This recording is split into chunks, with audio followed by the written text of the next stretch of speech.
Hindi patas, It's Showtime pinatawan ng 12 araw na suspensyon ng MTRCB. Habang hinihintay ang hatol ng Movie and Television Review and Classification Board o MTRCB hinggil sa It's Showtime, hindi napigilan ng host ni Vice Ganda na magbiro tungkol sa pagkakasuspende ng show sa pakikipag-usap kay Vong sa tawag ng tanghalan segment. Bagamat biro ang sinabi ni Vice Ganda, mukhang mas malalim ang kahulugan nito. Kung pagbabasehan ang reputasyon ni Vice sa hindi paggawa ng mga ganoong komento ng walang dahilan. Ibinahagi ng entertainment journalist na si Crispina Belen ang kanyang saloobin sa 12 na araw na pagsususpende ng ABS-CBN na ginawang variety show ng It's Showtime sa isang Facebook post. Ipinahayag ni Belen ang kanyang kalungkutan sa suspension na pinaniniwalaan niyang ipinataw ng walang due process.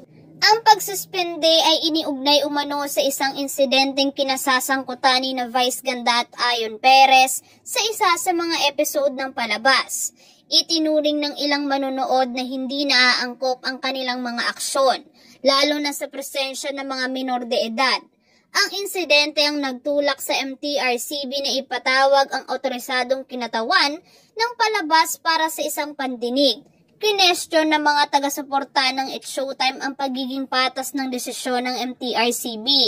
Binanggit ang kahalintulad na insidente sa TV5 show na EAT na kinasasangkutan ni na Tito Soto at Helen Gamboa.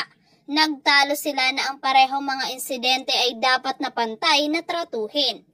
Nilinaw ni Lala, ang kinatawan ng It's Showtime, na ang aksyon ng MTRCB ay base sa paglabag sa classification ng programa. Ang palabas ay rated PG or parental guidance. At napag-alaman ng MTRCB na inilabag nito ang rating dahil sa pagkakaroon ng mga bata na walang maayos na pangangasiwa sa panahon ng insidente. Binigyang diin ni Lala na mahigpit na proseso ang sinusunod ng MTRCB bago magpatawag ng palabas o programa para sa isang paglabag. Ang mga reklamo ay dumaan sa isang proseso ng pagtatasa at pag-verify ng kanilang monitoring inspection unit bago siya suriin at ipadala sa Legal Affairs Division. Nilinaw din niya na ang pagbibigay ng notice na lumabas ay hindi isang bias na desisyon. Nakatanggap ang It's Showtime ng maraming abiso para sa paglabag sa mga nangyari sa mga live broadcast nito.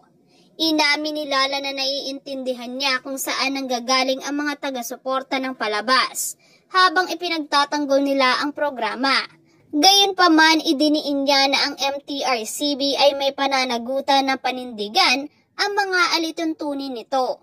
Hindi ito ang unang suspension na hinarap ng It's Showtime. Nauna nang isinailalim sa 20 na araw na preventive suspension ng palabas noong Enero 11, 2010. Matapos ang mga controversial na pahayag ng guest judge na si Rosana Roses. Ang suspension ay pinaikli sa 6 na araw matapos ang Court of Appeals ay naglabas ng temporary restraining order laban sa desisyon ng MTRCB.